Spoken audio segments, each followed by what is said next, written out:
Megan Van held her breath. She was crafting a delicate chocolate butterfly to adorn her cake. Decorating desserts was the confectioner's favourite part. She poured her heart into it. Megan worked with jeweller-like precision, transforming the cake into a culinary masterpiece. "Megan!" The sharp, impatient voice of her husband rang out from the bedroom. "Megan!" The sudden shout startled Megan, causing her hand to twitch. The chocolate decoration cracked, and the butterfly lost a wing. "Damn," she muttered, frowning. Setting aside the ruined figurine, she called back, "What is it?" "I'm starving," her spouse yelled. "When's dinner? You're making cakes again. Think about my stomach, not someone else's." Megan closed her eyes and took a deep breath, slowly counting. 1, 2, 3, 4. "Well, Megan!" The man's voice pierced her thoughts again. "Where's the food? I want lasagna or fettuccine. No, better lasagna. Megan, do you hear me?" Sighing, Megan stored the remaining decorations in the refrigerator, planning to return to the cake later. She knew her husband wouldn't leave her in peace. Lately, the phrase, "all men are like children," kept recurring in Megan's mind. After all, Jack, her husband, behaved like a capricious toddler. Judging by his antics, Jack had recently turned 2, at most. "Megan!" Jack wailed again. "I'm coming!" she shouted back, trying to mask her irritation. In truth, Megan felt ashamed of her thoughts and anger. Her husband wasn't merely being difficult. He genuinely couldn't walk. Megan vividly remembered that terrible day and the phone call that divided her life into before and after. She had been baking a honey cake to order when the phone rang. Seeing an unfamiliar number, Megan assumed it was a customer, so she answered and put it on speaker to continue working. "Hello," Megan said cheerfully, opening the oven to retrieve a golden brown cake layer. "Megan Van?" A man's voice came through, introducing himself. "Police Sergeant Brian Gardner." Megan snorted, initially assuming it was another scammer. She thought he'd probably start talking about loans or bank fraud, but she couldn't dismiss the caller because she had already donned oven mitts and grabbed the hot baking pan. "I'm calling to inform you that your spouse Jack has been in a traffic accident. He's been taken to the city hospital." Megan's world spun. She snapped out of her shock when the baking tray crashed to the floor, shattering the cake. The policeman continued speaking, but the woman barely registered his words. Megan vaguely recalled grabbing the phone and asking for the hospital address to be repeated.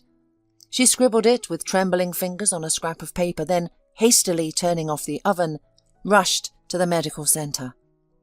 At the hospital, she learned the horrifying details that seemed like a scene from the movie Final Destination. Jack had been driving on the highway behind a logging truck. The trailer had detached and veered into oncoming traffic, scattering logs along the way. Jack's car struck the scattered logs and overturned, then collided with the trailer. When Megan saw photos from the accident scene, she couldn't suppress a terrified scream. The husband's car was reduced to a heap of metal. The ambulance took the victim away in an unconscious state. Until Megan saw the doctor, she involuntarily imagined the worst. However, by some miracle, Jack escaped with only internal bruises and several fractures. "The main thing is that the head is intact," the surgeon tried to joke, touching the woman's shoulder. "The rest we've already patched up." Megan's heart sank, and tears sprang from her eyes, this time from relief. She had no idea that there were still difficulties ahead. Jack was discharged from the hospital after 3 weeks. He was in a cast and wheelchair bound, but most importantly, alive. "I'm confident he'll walk on his own, even without crutches, but I can't give 100% guarantee yet. the doctor said as he saw the patient off. "For now, he should move as little as possible."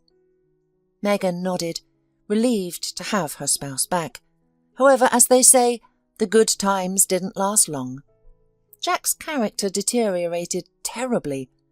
Aggression, resentment, temper and capriciousness awakened in him.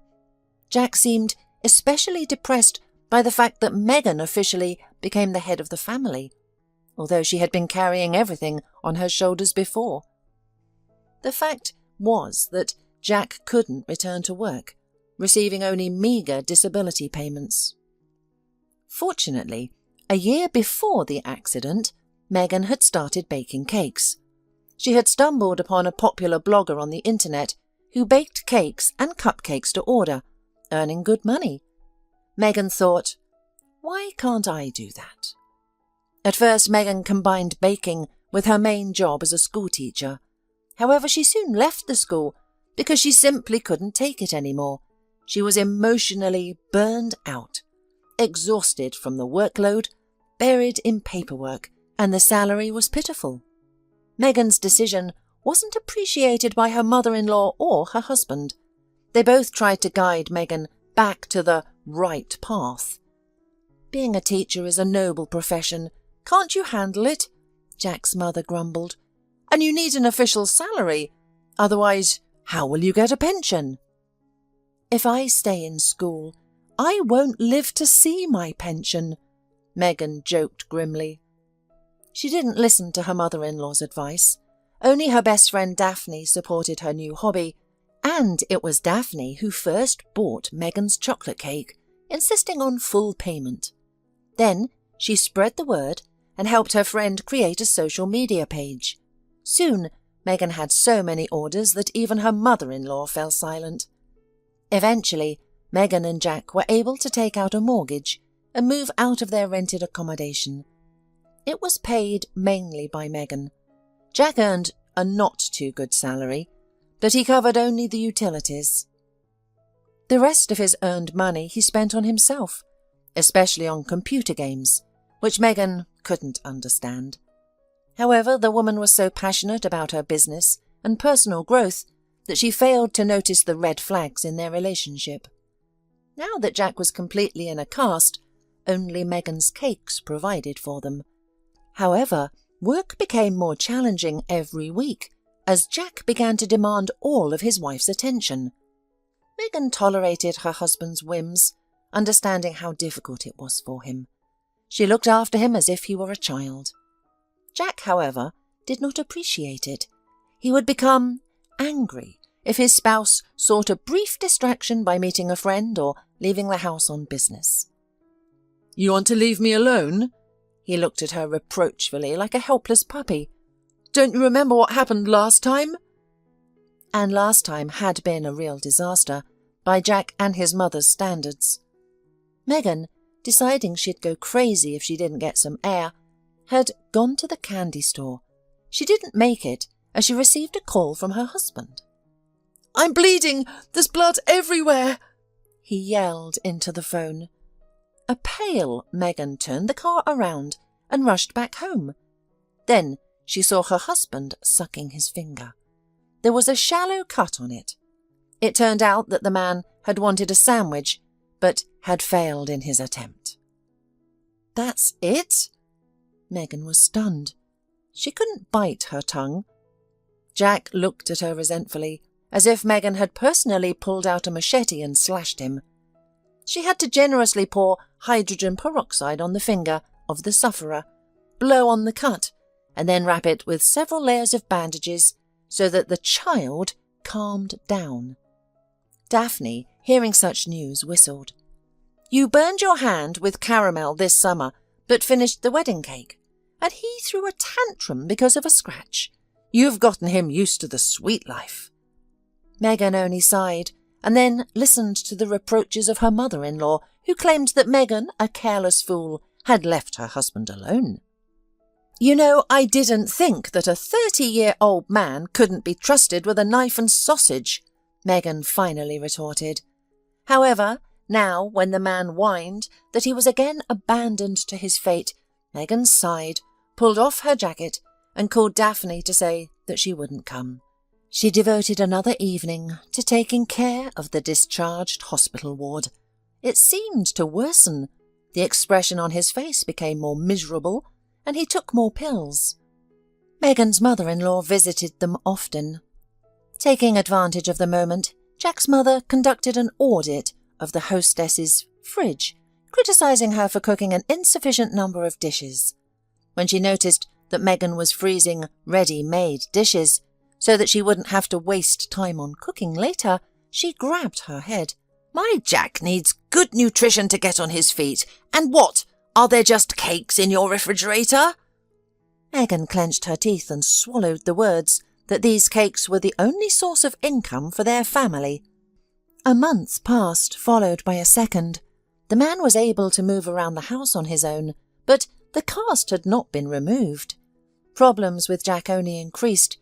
Jack refused to warm his own food, preferring to shout throughout the apartment that he was hungry. He was impatient and waited for Megan to drop everything and run to feed him. At least he didn't insist on spoon-feeding him. Once Megan, unable to stand it, threw it in her husband's face. "I've prepared everything and put it in containers. Can't you go and warm it up?" Jack then took great offence. "You don't care about me," he grumbled, shaming his spouse. "If you were sick, I wouldn't leave your bedside." Megan mentally scoffed, remembering her operation.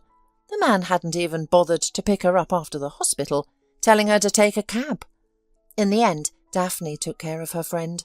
She also prepared food in advance so that her friend could rest, following the doctor's instructions.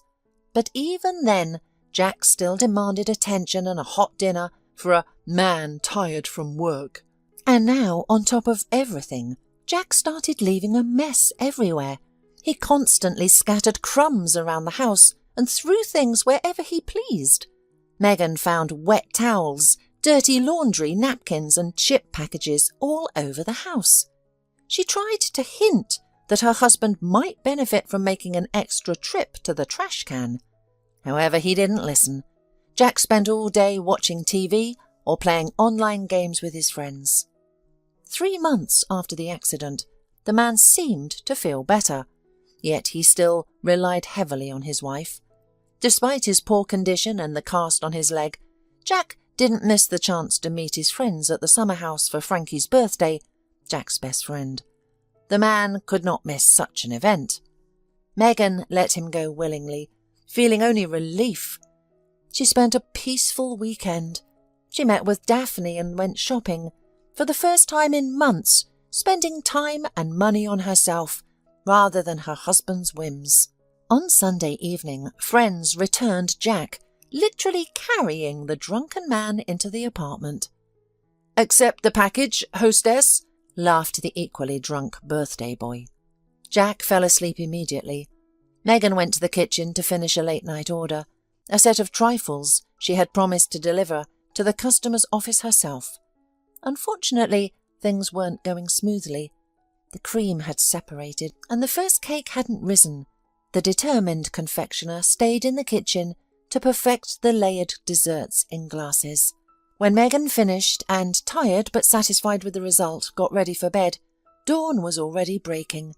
It seemed her head had barely touched the pillow when the phone demanded she get up. Jack, who had slept well but was now hung over, made the same demand. "Megan, Megan," he moaned gravely, barely opening his swollen eyes. "I need some water and aspirin, quickly." Only after getting water and a tablet did the man demand breakfast. "My stomach's grumbling. What delicious thing do we have today?" Megan glanced at her watch. "Listen, I promised the customer I'd bring desserts to the office by the start of the workday," she said. "He's some company head who wants to treat his colleagues. I think it's their company's birthday or something. Why don't you make your own breakfast? Warm up the pasta I cooked for dinner last night." Jack frowned and breathed heavily. "What? Pasta for breakfast? I haven't been home for 3 days, and this is how you greet me, running off at once. I see you didn't miss me. It's easier for you without me, isn't it? Am I a burden to you?" He began to grumble. Megan barely restrained herself from rolling her eyes. "Calm down, Jack. I'm not going for a walk. I'm going to work." "Oh, yes, of course. You're the breadwinner. You carry everything on your fragile shoulders. And I'm just an invalid roommate you can ignore." Jack started his familiar refrain again. Realizing that arguing with her husband would only waste time and energy, Megan hastily cooked him an omelette. The man, picking at it, muttered, "Something else next time. Maybe a spicy soup." Megan ignored him this time. She wasn't about to offer a multi-course breakfast like a hotel. After dressing hastily and hearing her husband accuse her of wearing makeup to attract other men, Megan fled the apartment. Only after driving a couple of blocks did she realize she'd forgotten the most important thing: a box with desserts left in the refrigerator. Stopped at a traffic light, Megan blurted out, "My head's not working at all from lack of sleep. Or maybe it's not just that." The woman jabbed at the steering wheel in frustration. Soon other drivers started honking behind her, hinting that the light wouldn't get greener, and it was time to go. Sighing, Megan turned around and drove back. But in the apartment, Megan heard the familiar sounds of gunfire and swearing. Nothing criminal, of course. Her husband was just fighting someone online again. Megan slipped into the kitchen past his room, the door to which was open. She didn't want to be seen by him. The woman took the box of desserts and hurried back. However, she stopped like a stump. Megan noticed 2 desserts were missing. Her heart leapt to her throat, her cheeks flushing. She was about to burst into her husband's room and demand an explanation when she heard his smug voice, interrupted by unpleasant chewing. "Frankie, shall we repeat the party this weekend? Just call Sarah. Next time, I'll definitely put her to bed. Have you seen what a babe she is?" Megan froze and listened. Through the gap between the door and wall, she could see the back of her husband, sitting at the computer wearing large headphones. Unaware of Megan's return, he was chatting with his best friend, vividly discussing their weekend fun while devouring the cakes Megan had made earlier. Megan couldn't hear Frankie's responses, but her husband's words rang out clearly, stinging her cheeks and sobering her up. "I haven't slept with Megan since the accident, all under the guise of being an invalid, though we started abstaining earlier after her operation. Something was removed from her female parts, and she's always busy, spinning around, doing things, her eyes flashing. No, everything suits me fine." Unable to contain her emotions, Megan entered the room. But Jack didn't even flinch. He continued bragging, smiling and clicking his computer mouse. "The cast came off a month ago. I arranged with a doctor I know to make a second one. I put it on when my wife's around. Megan hasn't noticed a thing." He laughed and bent to scratch his leg, which, surprise, surprise, had no cast. "Why should I be ashamed? My life's become like in royal family. I don't want to return to the old routine. I'm satisfied with everything. And if we can still party on weekends, it's not just life, it's paradise. And also..." Megan stopped listening to whatever else Jack planned to tell his friend. She swung the box of dessert leftovers at her husband's head.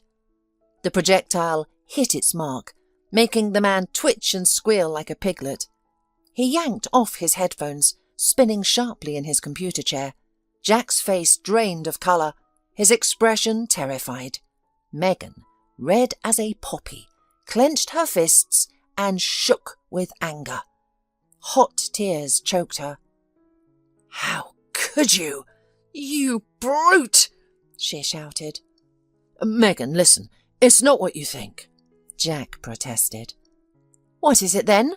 Megan gasped with indignation. "Go on. I'm ready to hear your miraculous story. Maybe Jesus came to you and touched your foot, saying, 'Rise and walk.' How else can you explain being without a cast? And Sarah, you're a real ladies' man." "Megan, calm down," the man suddenly interrupted, springing to his feet. "Think about it. What can I do? You're not sleeping with me. Besides, how am I supposed to feel like a man around you if you've been bathing me for 2 months? "Exactly," the wife shouted back.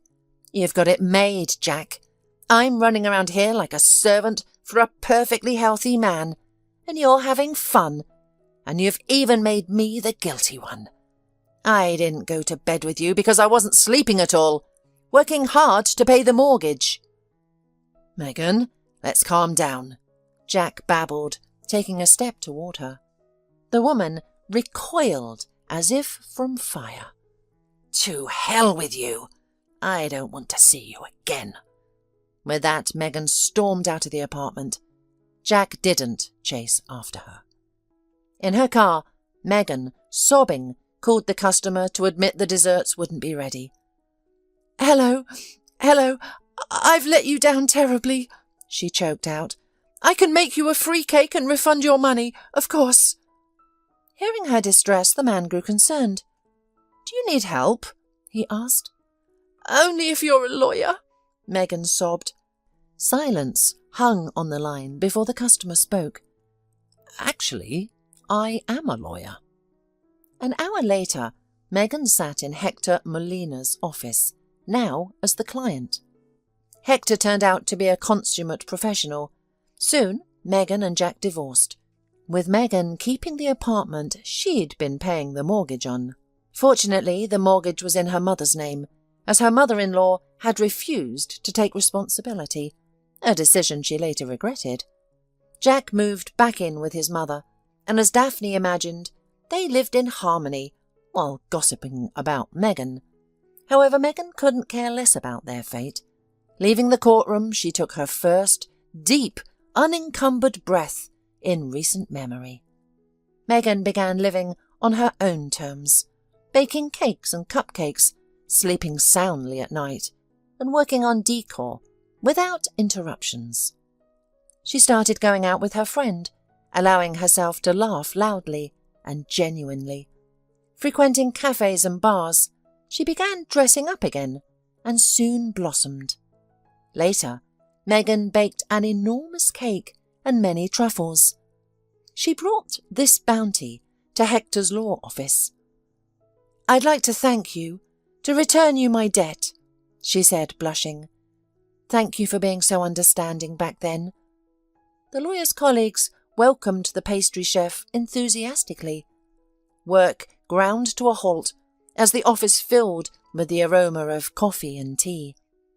After tasting the dessert, Hector looked at Megan and said, "I'm a straightforward person, so I'll tell you directly. I like you. I didn't say anything earlier because you are my client, and that would have been highly unprofessional. But you can't fight your heart. Tell me, is it too soon to ask you out?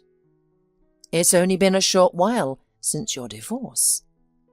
Megan blushed and nodded at the cake. "Did the dessert make such an impression on you?" she asked coyly. "Well, they say the way to a man's heart is through his stomach," Hector replied with a smile. Megan laughed and accepted the invitation. One date led to a second, then a third. Soon, Hector invited Megan to move in, and eventually they married. When Megan caught the flu, Hector doted on her.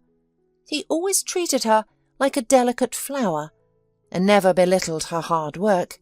On the contrary, he was proud of her. A year later, they welcomed their son, and their happiness was complete.